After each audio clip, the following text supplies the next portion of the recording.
Hello and welcome to the Gratitude and Growth Podcast. I'm your host, Sarah Mittich.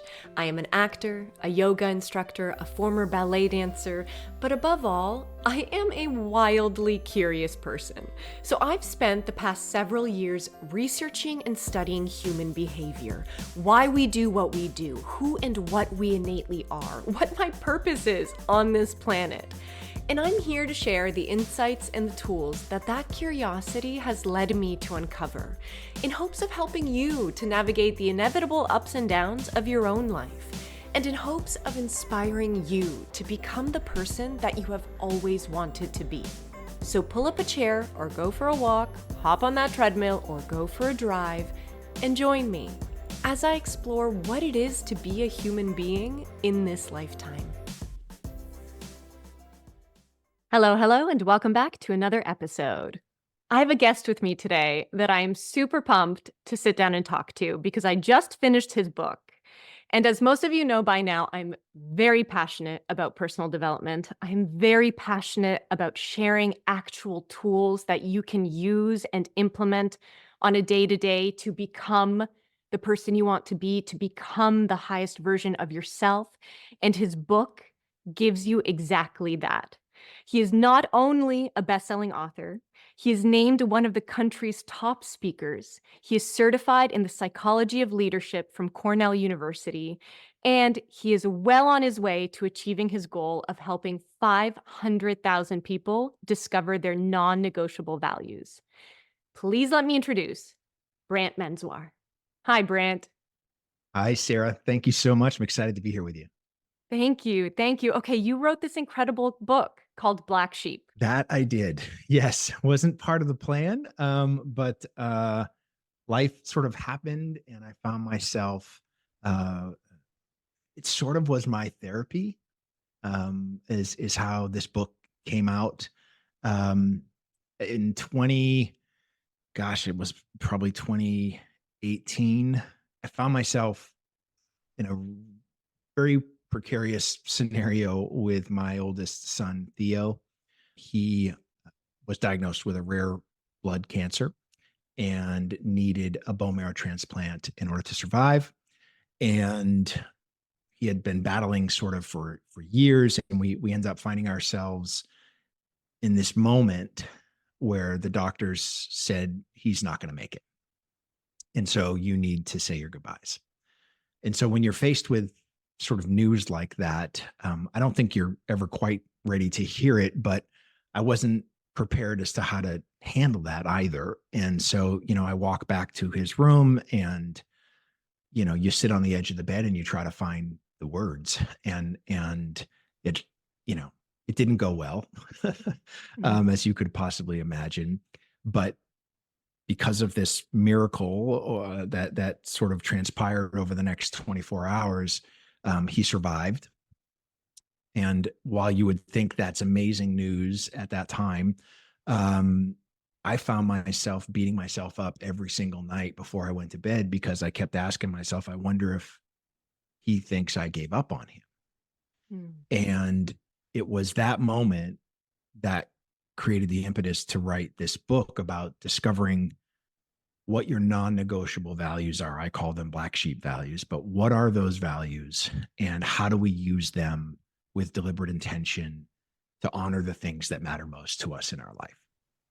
Yeah. And your story is so impactful. And I don't think I know, there's such an inspiration and it's so empowering when people take events in their life like that and they take it to grow and they take it to share those things to inspire other people to grow. And so from the bottom of my heart, I thank you so much for that moment, and I can imagine it was not an easy moment, and I'm sure you have not had easy moments since then, but to turn something so dark into something so light, I think is a very beautiful gift, and so thank you for doing that. And I wanna dive into our black sheep, our non-negotiable values, because the reason this hit me so hard is because So something that I do every morning, I have a really lovely morning routine, but the one thing that I do before I start my day in my journal is I write, who do I want to be today? And so I've been approaching my life like that for a handful of months now. And it's really great.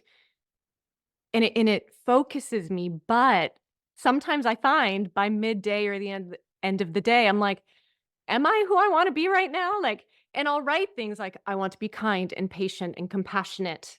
And so when I read your book, and I've read through it twice now, and I'm still in my own process. I'm at that place where I'm still narrowing down my black sheep, and I just watched my favorite movies, and I'm just, trying to get to the raw value system that is really authentic to me. But this concept of the black sheep of coming up with 5 or 6 core values, I've already started playing with it of approaching business meetings and being like, "Okay, today in my calendar, this is how they're gonna pop up," and the control that gives me, and I have a very, mature relationship with control in the sense of there's so much stuff out of our life that's out of control, but I know the things I can control, and this is one. And this is why your black sheep, I think, is so vital to today's lifestyle, is so vital just for anyone who's consistently looking to grow and develop, because they're actual tangible tools that bridge that gap between intellectual understanding and practical execution. And so, with all that being said, can you just dive in for me and explain to those who haven't read the book why our non-negotiable values are so important? Absolutely. If I can ask a question first, when you start your mornings off and you set this intention for who you want to be for the day, talk to me a little bit more about that for just a second. Tell me about what it is that you're doing. And you gave me a couple examples, but I'd like to hear a few more if that would be okay. Yeah, of course. So, for me, what it is, it's to keep me grounded in my truths, of like to keep me grounded in who I want to be. And as things come my way, for better or for worse, to navigate them with grace, as I Okay. call it. So I'll go into it if I'm having, tension with somebody and I have to hop in a meeting with them. I go through and I'm like, okay, I'm going to be kind. I'm going to be compassionate. I'm going to bring back the hope. I'm going to forgive what I need to forgive. And Yeah. so it's not always that specific, but for me, I've done a lot of work on myself and I read so many books and I'm so suggestible and I love that about myself. But sometimes I can get so in the work of it that I forget what I'm trying to do. Okay. And so when I set that intention, it's usually a reminder to stay in love and stay in making choices out of love, not out of fear or reactivity. Yeah. Okay. So it's not uncommon to sort of begin a practice like you're starting. And I think that's amazing. Here's where I would challenge you a little bit. And I think this is why you might find it difficult. Maybe at, halfway through your day, you're asking yourself questions about the intention for the day. Um, I'd be careful to confuse behavior with values. Okay. Mm.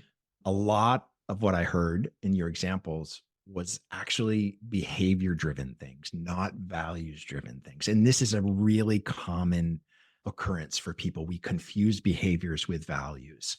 And the reason that it's really difficult when it's behavior is because our behaviors are sort of rooted in emotion, and emotion is designed to be changed. And so as our emotion goes like this throughout the day, so can our behavior and so can our intention.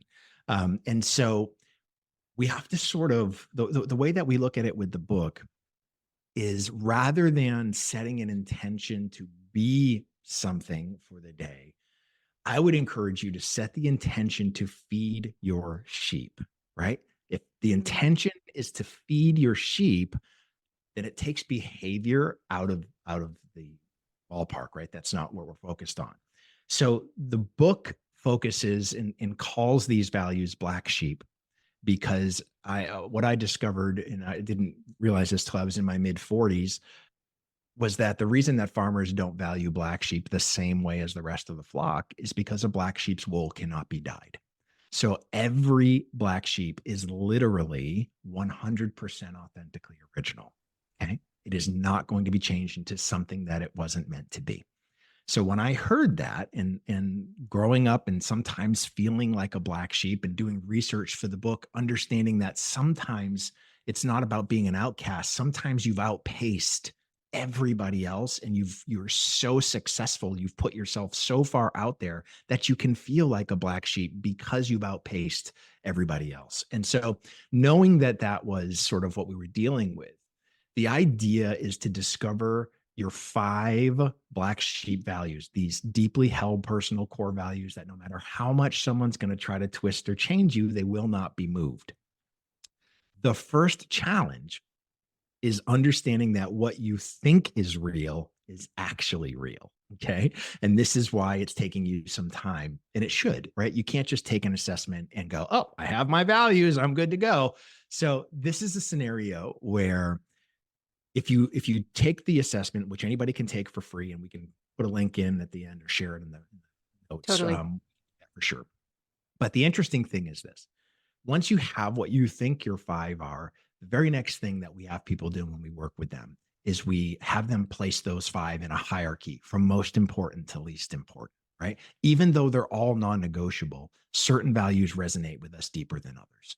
And so we put them from most important to least important because the values in positions 1 and 2 with a 90% success rate are accurate, right? Like we know that these are really accurate. And you can give me 20 different examples over the course of your life as to why.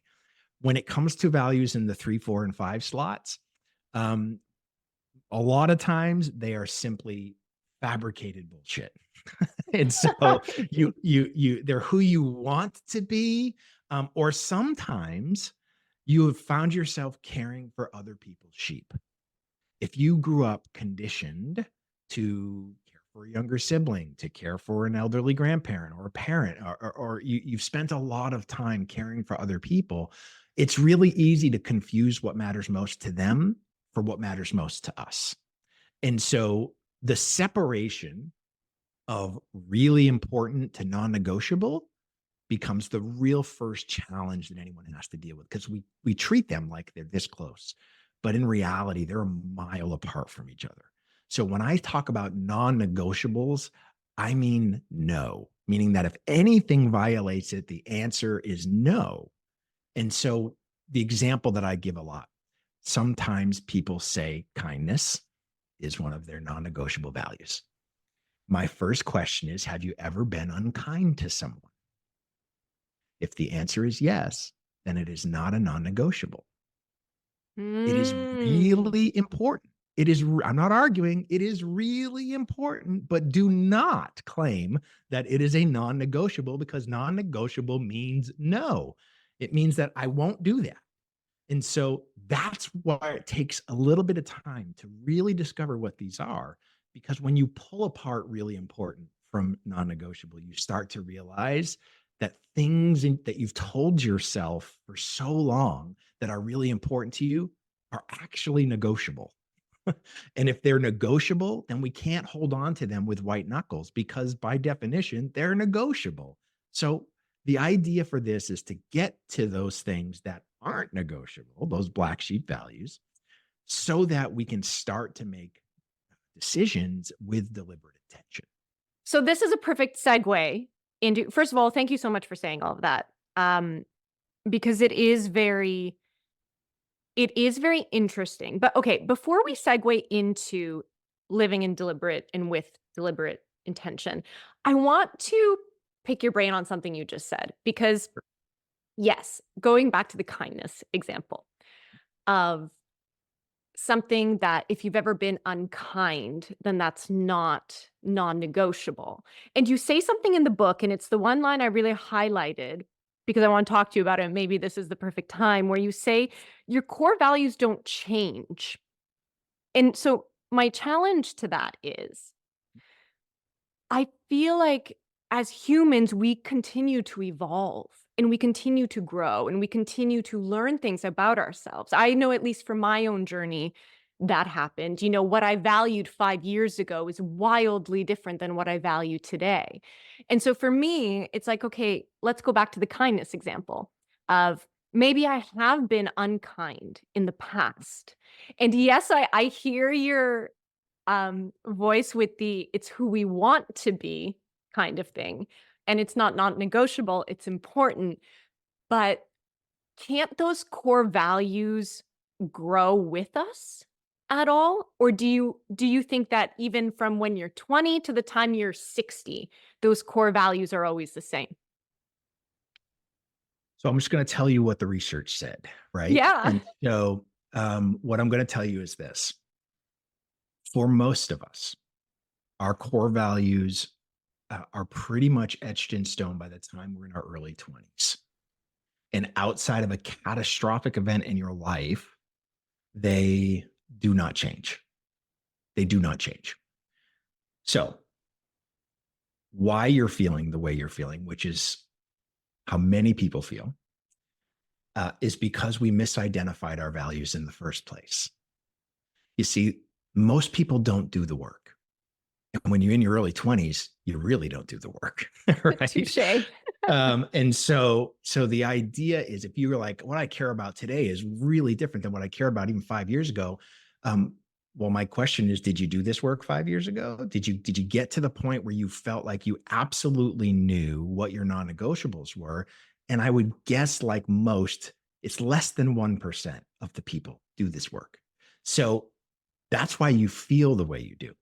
What I will tell you that does change, and sometimes the best example I could give you would be recent retirees. Um, our values don't change, but how we honor those values do.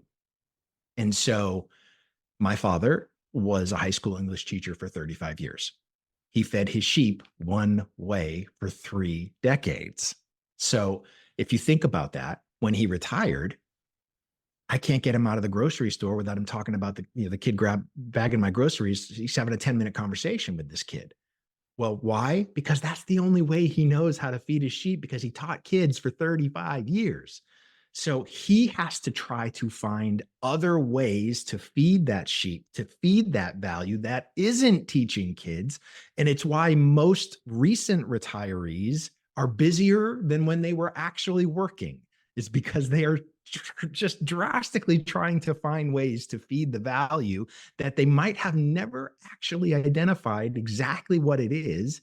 So they're trying different things. They're volunteering down here. They're trying these new hobbies. They're out playing golf. They're doing all these things because they're trying to find ways to feed their sheep in a different way than how they have fed it in that generation, mostly with one job their entire lives. It's not like it was or it is today, where the average length of employment for a Gen Z is less than 18 months. This is people who grew up in one town. They married one person. They died in that town. They had one job. That's the generation that my parents come from. And so, it's very easy to recognize how difficult it can be to figure out how to honor values that were never identified in the first place, but you got into a rhythm of doing it over and over and over again at your job over the course of decades, that now you feel a little bit lost. And that is sort of what we end up seeing quite frequently with people who recently retired, and they're trying desperately to fill up their schedule to feel like they've got something to live for, because now how they define themselves is no longer there. And so that's why we feel that way. But the research shows that our values, they're pretty much etched in stone by the time we get to our early 20s. If you have a catastrophic event in your life, like, my son passing away in 2021 and all those sorts of things, our values can shift. Not all of them, but maybe one or two you'll see shift after a catastrophic event. But if you didn't have a catastrophic event, my guess is we simply have misidentified non-negotiables from things that are really important. Because if you think about things that are really important, those change all the time. But if you think about non-negotiables, those don't change all that much. Yeah. Oh, I love this so much. It's like my mind is working a million miles a minute right now. It's Mhm. great. I love it. This is the stuff I thrive off of because I'm going to hop off this call and go back to that list and be like, okay, Sarah, let's get nitty gritty into this. So thank you for that because that does make sense to me. It does. And I've had that conversation with people close to me who live by certain values and I fight them on it too. And I'm like, well, no, like when my world completely changed 3 years ago, what I valued back then was different. And they challenged me on it. And they're like, is it, or were you living against it the whole time? What I love about this concept here about your non negotiables is if you're willing to actually show up and do this is the work that changes your life. And this is the self discovery journey in a concept that on paper seems so simple and just so philosophically complex because Mhm. it puts up that mirror to your mind, body, soul, everything. And it asks you the question, which I think is the most important question. And that is, who are you? Right? Mhm. Back to deliberate intention. Mhm. Please talk to me about this because this deliberate intention versus winging it is something in your book that spoke so much to me and humbled me so much. So, can you just talk to me and talk to everybody about what you mean when you say living with deliberate intention? Okay. So what I'm going to say first to you is this: most of us live our lives by winging it, and the control freaks in the room might disagree, but I would still argue that they're winging it. So the term winging it, I think you'll appreciate this. The term winging it comes from the early 1900s. There was a sort of the US was experiencing this boom. People had time and money, believe it or not. Who would have ever thought there'd be a time in history where Americans had extra time and money? But there was around the turn of the century. And what they ended up doing was they built all these playhouses to try to let people spend that money and do something with their time. And they built more playhouses than they had actors at the time. And so what ended up happening is someone would get sick, someone would get hurt, and in an emergency, someone had to come and fill in at the last second. And so what they would do is they'd take their scripts, they'd step off stage into the wings of the theater, and they would frantically try to memorize their lines just before they stepped onto stage so that they could perform the role. And that became known as winging it. And so when you know that that's where the root of the phrase comes from and what it actually means, the sad thing is that something that was designed for an emergency has been adopted as a way of life for us today. Most of us are literally in the wings, frantically making decisions to try to step onto the stage in a moment and do something that happens in the moment. It is not done with any strategy. It is not done towards a life goal or a 2 or 3 or 5 year plan. It is simply trying to grab the moment and get through it. That's it. Right. So that's scary on so many levels because winging it requires two things for success: luck or accident. Mm, That's it. Like those are your only shots. And if you're going to allow your life to be ruled by luck or accident, that's a dangerous place to live. It really is. And so when I say living with deliberate intention, I mean once you've discovered what your non-negotiables are, you need to speak them into existence on command when you want to, in the right moment, using the right value to have the maximum impact. When you start living your life with deliberate intention, everything changes. And here's my challenge to you as an actor: if you don't figure this stuff out, here's the real challenge. Everything you've ever brought to any role you've played is simply a reflection of somebody else. But what's going to make you stand out, what's going to make you incredibly successful, is what you bring to the role yourself, how you would approach it. And I have this conversation with people, with photographers a lot as well. Until you know what your non-negotiables are, you've never taken an original photograph your entire life. You've only given me a reflection of what matters to everybody else. And so I would encourage you, once you know what yours are and you're really grounded in them, how you can speak them into existence in your work life is to bring those values into whatever role you are asked to play. That is what's going to get you known for certain things, right? And I love this because while we think of some of these A-list actors out there and they can be chameleons and they've been in many different roles, I like to focus on the character actors because it is much more difficult to continually tweak something in a role that is probably pretty similar to another role that you've played because people see you as that and they continue to ask to play parts like that. The real successful ones are successful because they bring those few things that are unique to them to those roles, and it is what makes you believe them that it's authentic.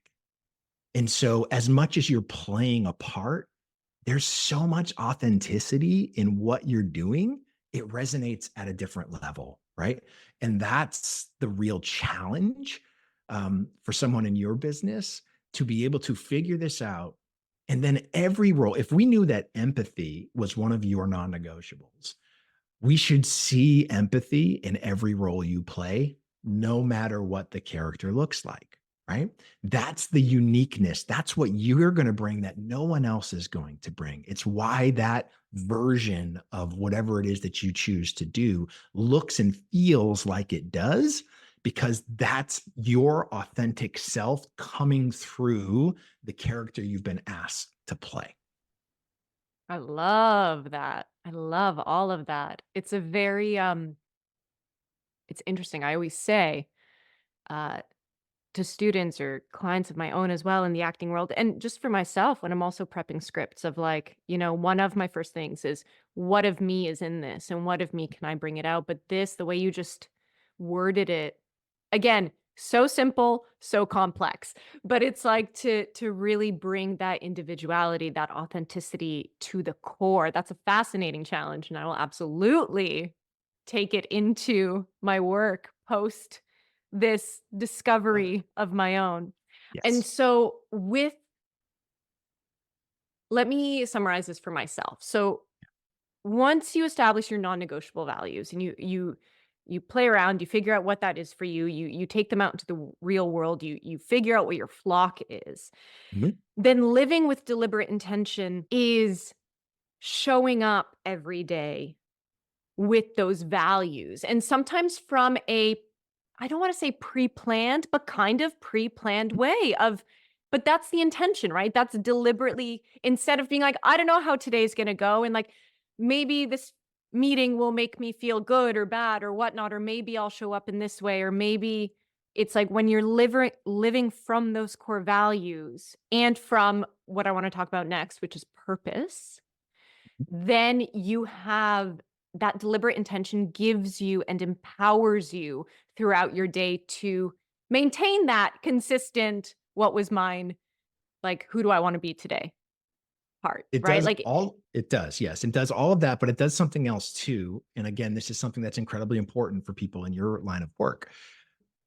So, in the beginning, I told you that farmers value black sheep differently than the rest of the flock, and what I mean by that is that farmers keep one black sheep for every 100 white sheep in their care, and they keep them as markers, right? So, what does that mean? That means that if I'm a sheep farmer, I wake up every morning, I look out, and if I've got 500 sheep in my flock, I don't look and try to count 500 sheep. It would drive me insane. So what I do is I look for 5 black sheep, that one for every 100. And if I see 5 black sheep, chances are everything is okay. If I don't see 5 black sheep, I know that something's wrong. It could be wolves, famine, disease. It's going to require something to go out and check this out, right? But it's the black sheep's ability to stand out from the 500 sheep that look exactly the same that gets the farmer's first look every single day. In your world, your success is determined by getting everybody's first look. That's it. That's your job. If you can get that casting director's first look, that producer's first look, you're going to be okay. You're going to find those roles and you're going to be able to make a living doing what you feel like you were called to do, right? But what gets you there is by leading with these things, these black sheep values that allows you to stand out from the other 56 people sitting in that room back there waiting to do the audition right after you. You've got to get that first look, and that happens by leading with what makes you unique. And the beauty of really embracing this, the thing that is the most important thing that I wish everybody would get after the work that we do with them. When you understand what these non-negotiables are, you understand that that literally makes you one of a kind, just like a black sheep. And when you accept that you're one of a kind, you also have to accept that things that are one of a kind have no competition. By definition, they are one of a kind. You cannot compete with something that is one of a kind. And so when you accept that, God, does that take the pressure off?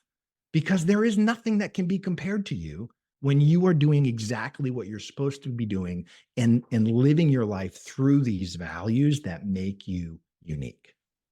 Yeah. Ooh, wow. So motivating. So motivating. Thank Mm. you.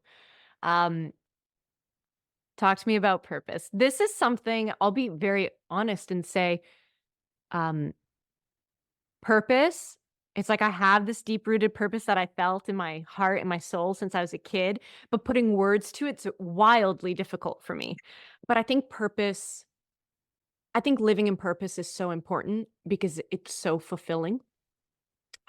Because then at the end of the day, one of the things I always ask myself is, did I try my best? Did I do my best in whatever it is? I think that for me is wildly important. Not that like every single day the best is the same. It's not. Your best is very different depending on the situation, depending on the day. But did I stay true to what I wanted to stay true to?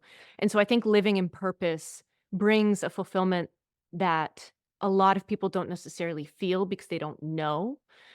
But you have again, a very tangible, a very relatable, simple yet complex way of finding and wording your purpose.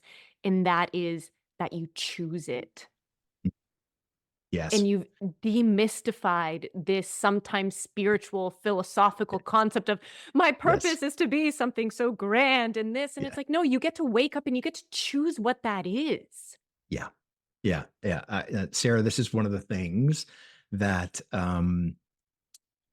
are why people struggle so hard with living their purpose. Is because, first of all, they think they have to go out and find it. And that's a daunting task when you think that you're searching for something like that level. It's like, I fully believe it's why ayahuasca has taken off in the last few years, is because people just want to get in a tent and have this experience and this trip that they reach this other dimension and they figured out what that purpose was and they're going to bring it back with them into the real world. It doesn't have to be that way at all. It's really simple. Your purpose is something you choose, and it's chosen by activating your non-negotiable values. There's a very famous book called Start With Why by Simon Sinek, which is a fantastic book. Simon is a brilliant man, but I wish there was a little asterisk there on the cover of his book, because you can only start with why if your why is correct. Mm. And what we know after having tens of thousands of people take our assessment is that they don't know. They don't know because their why is incorrect, because it starts with the what. What are those non-negotiable values? Once we have those non-negotiable values, we activate them and choose our purpose. So it works like this. My values: creativity, hope, impact, empathy, family, authenticity. I have 6. I spent 20 years in the music business. It's hard to be a rock star and not do things to excess. So I needed an extra, right? And so that's fine. It's not unusual to have one more, one less. So I have my values, but my purpose is to creatively impact others by authentically providing hope. That's why I get up every day. That is my driving force. It sounds familiar because it is filled with my black sheep. They are literally in my purpose statement. So my what, my values, and my why, my purpose are in alignment. And when those two things are in alignment, it makes you incredibly resilient and adaptable as to how you're going to live that out. When there is misalignment between values and purpose, it makes life chaos. And you only find those moments of alignment by luck or accident. And that's why we do what we do. And I think, again, going back to a lot of people that I talk to, a big thing we cycle around is this concept of control. A lot of people are like, I don't feel in control of my life. I don't feel in control of my finances, this, this, Mhm. this. Mhm. So the fact I've never heard it before that you get to choose your purpose. And that to me is so empowering because again, it puts me in the driver's seat of my life. So that every day I wake up and it circles back to the question at the end of the day, did I do my best that day? If I'm going into it choosing my purpose and fulfilling my purpose because they're based on those non-negotiable core values that also light me up and don't make me feel like I betray myself, then I can go to bed every night with a smile on my face and soft eyes. Yes, yes, yes, yes. So listen, I'm a control freak. I should be in Guinness for being a control freak. Like that's the level that I'm at, right? You could invite me to dinner, Sarah, and I would say yes and drive your car. That is the level of control that I demand in my life. So I have good news for control freaks. I'm going to start with the really bad news, which is we don't control outcomes.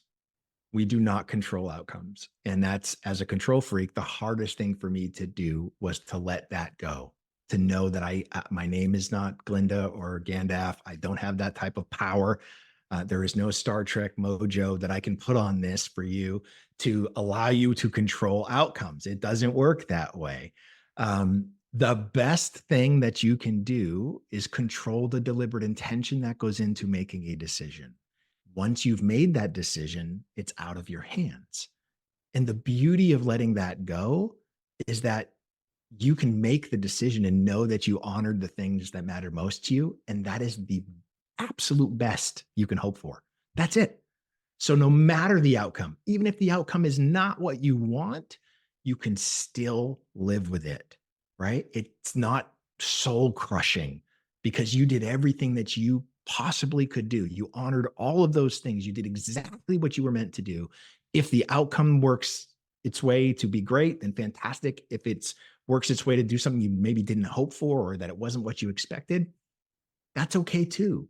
If you are consistent with honoring the things that matter most in your decisions, I promise you at the end of your life, you're going to have so much more in the plus column than the minus column that you're going to be okay. There was something that you touched on in your book and you just brought it up and again, really, really solid point. I mean, honestly, I don't think there's a page or a chapter of this book that isn't solid. And the fact that I was able to read it the first time in 2 days, like, it's such an easy read, it's great. That was the Um, goal. yeah, it's so great. Making good decisions. What defines a good decision? This is such a great topic to talk about because, again, we always lace our good decisions based on the outcome that we get, but That's right. it's not, right? It's exactly Right. what you just said. Yeah. Yeah. The challenge here is that every company in the United States bases their definition of good or bad on an outcome, right? And that's unfortunate because we don't control those things. But that's the world we live in, and so most of us are have some sort of a job where we are determining good or bad based on an outcome. But that's not really how it works, right? So a good decision is one that is born and rooted in the values that are your non-negotiables, right? It is one that also considers the truth in the room, right? Is the truth bigger than what is happening here? But it also honors the feelings that you're having in the moment. And so the way that I describe good decisions is there's a tug of war that happens in our life consistently all day, 24/7. And it's a struggle between our values and our feelings. So on one end, of the tug of war. You've got your values that are pulling, pulling, pulling. These are the things that matter most to us. On the other side are all your feelings, right? Your behaviors. I don't like this. You're angry, you're upset, you're happy, you're joyous, whatever it might be. And in tug of war, you've got that rope or the ribbon in the middle, and you're trying to pull that ribbon to the over the line on one side or the other. And what I tell people is this: you don't want either side to win ever. You want healthy tension to keep that ribbon in the middle. Why? Well, you want that because if you made decisions solely based on your values and you ignored your feelings, our feelings can be monsters and they can absolutely pull us off balance and into that mud pit, even though we made a decision based on our values. But if we ignored how we were feeling about it, those values are going to rear their head in the worst possible way. Vice versa, if we made a decision that was solely rooted in our feelings and we ignored the things that matter most to us, well, we're not going to stay committed to that either because we have violated one of our non-negotiables. And so the idea is to keep that healthy tension in the middle where it's rooted in our values, but it also considers our feelings in the moment. And then that thing in the middle there where we talk about the truth really comes down to sometimes the truth is bigger than the room. And we often find ourselves making decisions in a moment where we have a limited view of the truth. We have the truth in the room, but that might not be the absolute truth. And so we have to consider, is there something from the outside? Is there someone? Is there some resource? Is there something that we can consider to make sure that the truth in the room is actually the truth?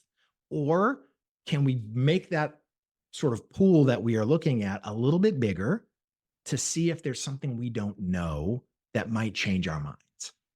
I experienced that in the hospital with my son, where the doctors had told us that he wasn't going to make it. Go say your goodbyes. That was the truth in the room, but it wasn't the absolute truth. The absolute truth was there was a treatment. They simply didn't know about it.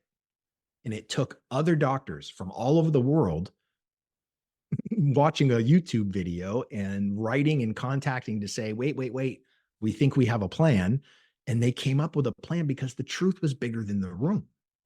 And so because of that, they saved his life that first time. And I got 9 more years with him after that. So, it's really interesting to consider good decisions are ones that are rooted in our values. They consider the truth in the room, and they also acknowledge how we're feeling in the moment. If you can do those 3 things, you've made the best decision you can possibly make, regardless of the outcome. Thank you for that example because I was going to ask for one because this is one of the concepts that I still don't fully understand of and maybe that's because I still don't know yet what my non-negotiables are and all that Mhm. good stuff. But I keep circling back to this chapter and this part of the book and I keep going back to it. And I wanted you to dive deep with it with me here today because when you're saying that there has to be tension between the two of them, Yes. that's the part I don't fully understand. Can you give me an example of making a decision where those 2 things are in full tension of each other that kind of honors both? Because I think emotions are important. Yep. We are human beings. We Yep. are going to go through emotional roller coasters. We're here to feel it all, but our emotions are not who we are. That Yep. I have learned. But when I think of core values, I also think they are more practical, logical.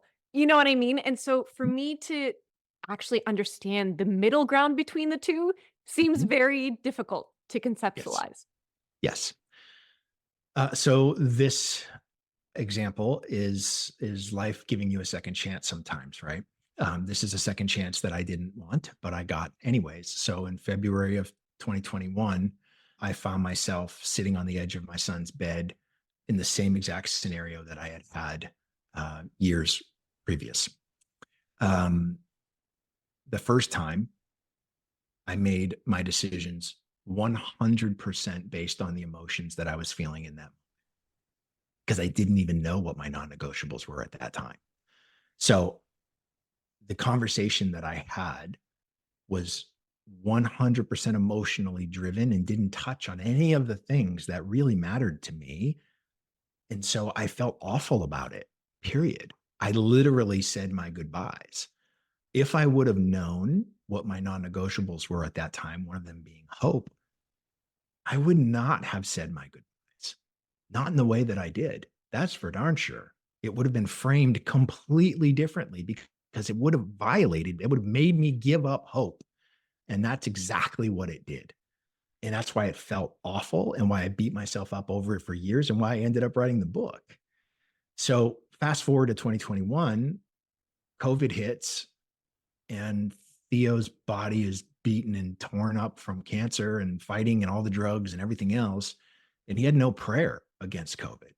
So, I find myself sitting on the edge of his bed. But this time, even though I have all those same emotions, those same raging through me, everything from despair to hope to anger to all of those things in that moment, I was able to sit and have a conversation that acknowledged how I was feeling, but channeled it through creativity and impact and empathy and hope and authenticity and all of those things that I now knew was who I was at my core.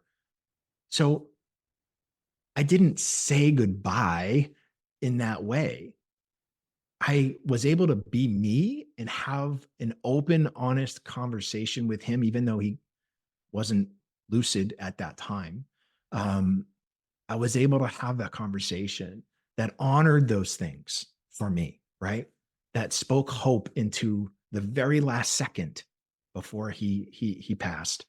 Um, but I honored also all of those feelings that I was having, and I acknowledged them. I didn't try to pretend that I was going to be brave. I didn't try to do any of that bullshit. I lived in it, and I acknowledged those feelings because they are so powerful, especially in moments like this, that if you don't, they will pull you into a bad decision.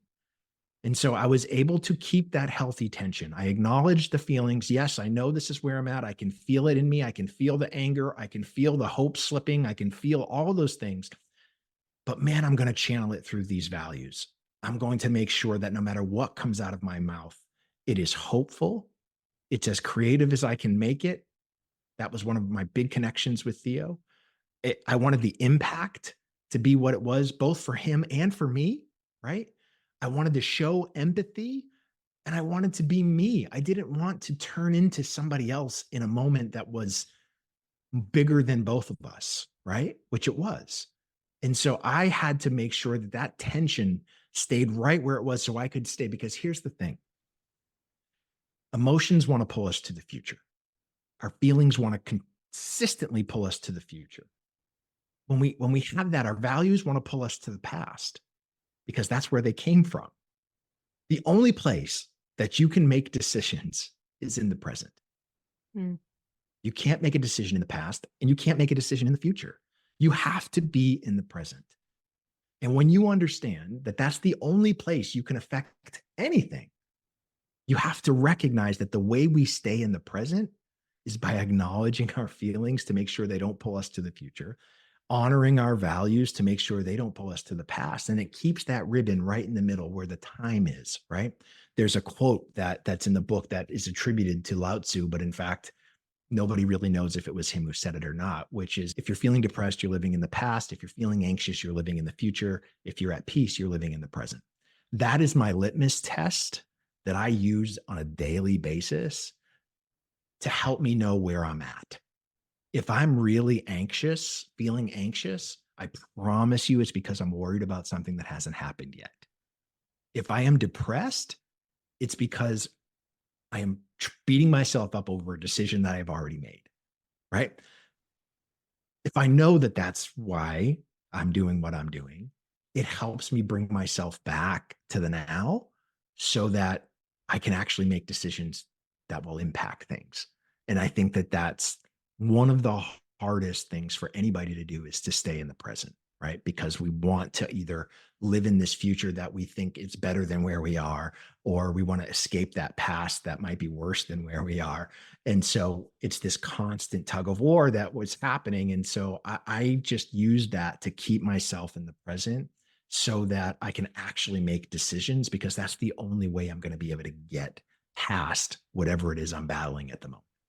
Yeah, that is, before your book. So that is a quote, and I think I heard of it the first time when I read The Power of Now back in, like, 2012, Mhm. and that was the one line that stayed with me. I mean, I go back to that book often, but this idea of presence, and I've only ever looked at presence from a spiritual perspective, and again, don't get me wrong, I'm a very spiritual person. One of my non-negotiables that I know is communion. Like, that is my thing, but sometimes the spiritual, philosophical components of it make these ideas less tangible, less attainable, and so what you just said, I think is so profound because I've never looked at the present moment being the place to make these decisions from. I've always just been, be present, Sarah, like meditate, stay present, stay here. But there's a reason why everything that happens when I'm present not only feels good, is my authentic self, or like they are choices that I know I'm not gonna regret. They are choices that aren't necessarily safe. They're just choices that are most authentically me, and I've never heard it explained like that before, so thank you. You have this incredible ability of taking these very profound ideas and just, again, making them, I don't wanna say common, it's not common, but making them attainable by the average person, you know? Mhm. It's something I strive to do as well, is you can read all these books on how to better yourself, but so few people actually tell you how. Like, Yeah. what are the day-to-day things that you can do? And I think it's such a gift to be able to share that and give that to people, and a gift to be able to receive that. So thank you. Oh, so my next book that I'm working on right now, is sort of rooted in this idea of being in the present, right? It's called right now, it's called Momentum. How can we create momentum in a moment? Because a couple of years ago, I was having a conversation on LinkedIn talking about the importance of discovering your values. This is right when the book came out. And I was having this conversation with a Gen Zer, and this girl made a comment that just pissed me off. I mean, so much. She said, I don't have the luxury to think like that.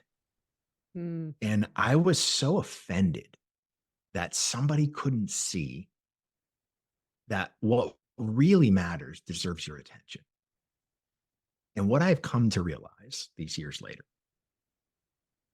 is that what she was saying really is that I wake up every day and start swinging.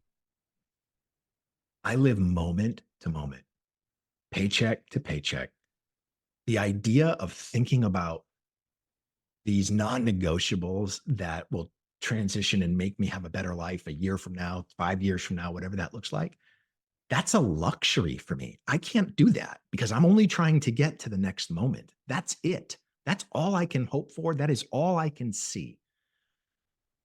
And I come to really understand that there are so many of us that live that way, that we get up swinging and all we're trying to do is survive until we get to that next moment.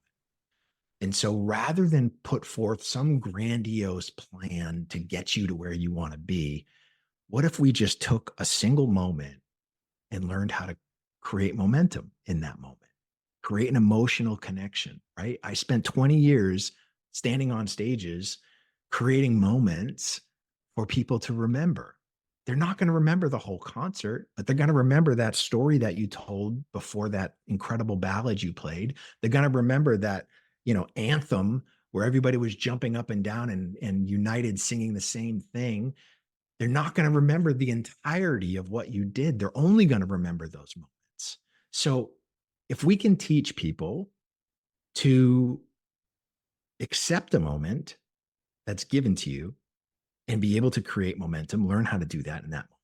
If we can teach them to craft moments in the future where you are using all of these things, you're using these values, you're using what you know about how we connect to craft a moment that's going to propel you forward towards where you want to be.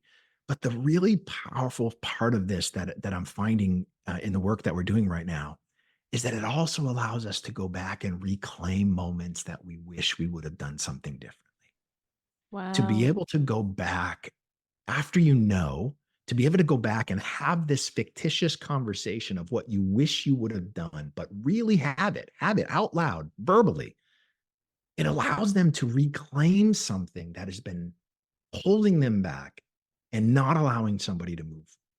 It's an incredibly powerful exercise that teaches us the power of moments. And I think that that's really what people need right now. This idea of keeping things simple and not putting out this incredibly well thought out plan. It's just overwhelming. And most people don't have the ability to comprehend because they're only trying to make it to the next moment. So, what if we just took that moment because everybody knows they can make it to that? But what happens after that, let's leave that to the future and let's just focus on creating momentum towards where we want to go. And I think there's something really powerful about that thought and something that's completely accessible by anybody, no matter where they are right now. Yeah. Whoa, I can't wait for this book. When does this book come out? We're working on it now. It'll Okay. probably be early next year, but everything is being crafted right now around this idea. And so the challenge, as you just said, why I think Black Sheep has been so successful and been translated into a bazillion languages is because of the simplicity of the concept. And so I'm trying to make sure that the simplicity of the concept of creating momentum in a moment is there. And it's not a 12-step plan that someone has to try to remember, because in that moment, I just don't want them to be able to do it, right? Just do it in the moment and know that the moment is the moment.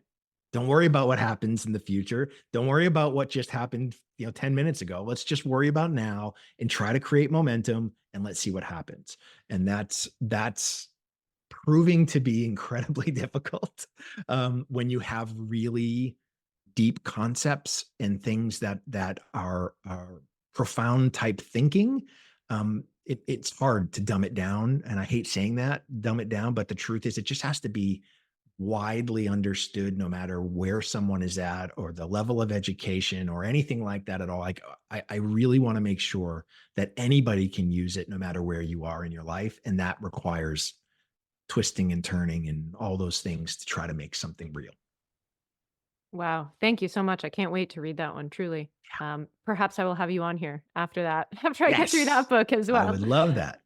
Um, okay, Brant, I value your time so much. I'm going to wrap it up here, but I just have two questions for you first. So, Sure. every guest on the podcast, I'm asking them this, given the title of the podcast is called Gratitude and Growth. Could you give me one thing that you are grateful for right now? And could you share one thing that you are growing through right now? So I'm going to give you the same answer for both. Um, when you lose a child, finding gratefulness in it is virtually impossible. It's so hard because you miss them so much. What I will tell you is that I'm working to be grateful for the time that I did have. And the way that I'm doing it is by thinking back to being in high school when we would have a test and the teacher hands out the test and everyone's working hard. And somebody, like 10 minutes into the test, walks up and turns in their paper. And I'm like, what the? Like, what is happening? Am I stupid? Like, why is this taking so long when this person just did everything they needed to do and they probably got the highest score on the whole test and they just knew it and they finished it and it was done? I'm trying to look at Theo's life like that. Mhm. Like he just knew it. He didn't have to live as long as the rest of us did to accomplish whatever it was that he needed to accomplish in his life. He finished early. And that is teaching me to be grateful for something that is incredibly difficult. The growth comes from allowing that to happen, not being bitter, not living your life wishing for things that could have been. It's a hard road, you know. It's something that you don't ever get over. You just learn to live with. And so I'm finding that the more that I can understand that he accomplished everything that he needed to accomplish in his life in 23 years, and I'm still pounding the pavement at 52 trying to do the same. And then understanding that the growth comes from accepting what I can't change and trying to find gratitude in those things because the nature of me finds it incredibly difficult, right? And it's a daily choice.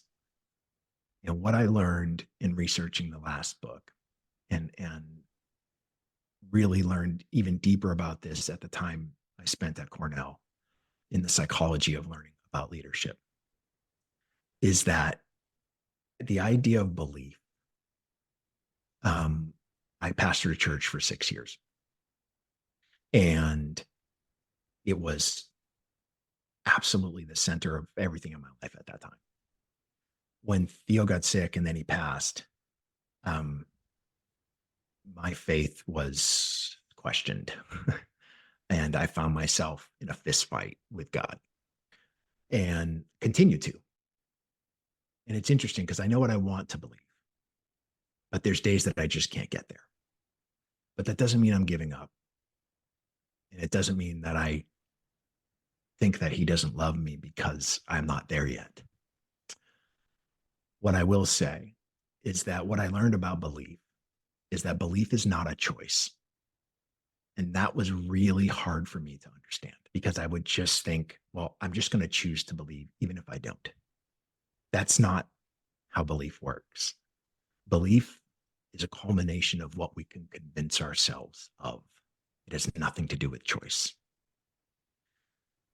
So, knowing that now, what's giving me the ability to be grateful and to grow is by learning how I need to convince myself of something. And for me, it's reframing this in those ways like he finished early. That I can convince myself of. He was brilliant. His impact was profound. I mean, he touched the lives of hundreds of thousands of people, and that's amazing. And so I can convince myself that he accomplished more in 23 years than most would do in 100.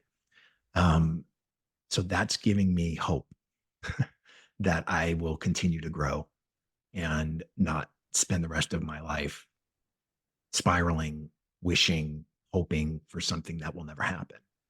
Um, so that's it. I hope you understand I there's do. two sides of hope, right? And there's a lyric to a song, one of my favorite songs, by a guy named Foy Vance called Two Shades of Hope. And it says, if there's one thing that I know is that there's two shades of hope. One's the enlightening soul and the other's like a hangman's rope. And that's the power of both sides of hope. And when things go the way you want, hope is easy. But when you don't get what you want, it's incredibly difficult, right? And knowing that we don't control outcomes means there's nothing you can do about it. And so this is how I am battling and how I'm trying to be grateful and grow at the same time. Thank you so much for just being so vulnerable and authentic and sharing that. That means a lot. And I am so sorry for your loss. Truly, it's not something I ever even try to understand. So, everything you just said, as you know, I know I've just met you about an hour ago, but you are an incredibly inspiring individual. And I'm so motivated and humbled just by speaking to you and with you and seeing your impact on the world and seeing your son's impact on the world. So thank you. Thank you, Sarah. I really appreciate that. Thanks. And thank you so much, everyone, for listening today. This was such an incredible and profound conversation that I know I leave it changed, and I bet you do as well. So I will put all the links to all the beautiful things and motivating things we talked about today in the show notes. And as always, stay grateful and keep growing. Thank you so much for tuning in today. If you liked what you heard, hit that subscribe button and maybe send it to someone who you think might need to hear today's message. And let me know how everything's sitting. Leave me a rating and a review and let me know what's resonating with you. What do you want to hear more of? What's your favorite episode and why? And I hope you find your way back here to another episode, another time, as we keep exploring this beautiful and wild thing that we all call life.